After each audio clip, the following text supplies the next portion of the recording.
இது உலகத்திலேயே ரொம்ப பாய்சனஸ் ஆன ஃபுட் ஐட்டம்ஸ்ல ஒண்ணு. 99 விழுக்காடு அமெரிக்கன்ஸ் இதை சாப்பிட்டிருக்காங்க. ஆனா இது என்னன்னு யாருக்கும் தெரியாது. இதுக்கு பேரு பிளாக் டோஃபு. இதோட டெக்ஸ்சர் ஜெல்லி இல்லனா கம்மி கேண்டி மாதிரி இருக்கும்னு சொல்றாங்க. இது டோஃபுன்னு சொன்னாலும் சோயாபீன்ஸ்ல செய்யல. இது ஆக்சுவலா கொஞ்சாக்னு ஒரு இன்கிரீடியன்ட்ல கொஞ்சம் உட்டாஷ் கலந்து செய்யறாங்க. கொஞ்சாக் ரொம்ப டாக்ஸிக் ஆனது. ஆனா இதோட டேஸ்ட்டை நிறைய சைனீஸ் ஃபீமேல் செலிபிரிட்டிஸ் விரும்புறாங்க. ஏன்னா இதனால வெயிட் போடாதான். முதல்ல அந்த ஒயிட் ஃபிளஷை கிளீன் பண்ணி நைஃப் வச்சு பீசஸா கட் பண்ணுவாங்க. அப்புறம் கிரைண்டிங் மிஷின்ல போட்டு பேஸ்டா ஆக்குவாங்க.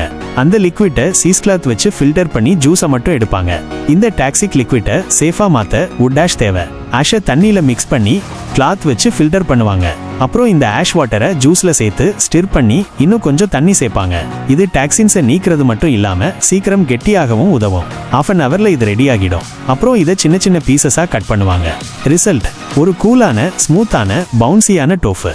இதுல எந்த அடிட்டிவ்ஸோ கலரிங்கோ கிடையாது. இது ஒரு நேச்சுரலி ஹெல்தியான ஃபுட். வார் டைம்ல ஃபுட் கம்மியா இருந்தப்போ சர்வை பண்றதுக்காக இதை கண்டுபிடிச்சாங்கன்னு சொல்றாங்க.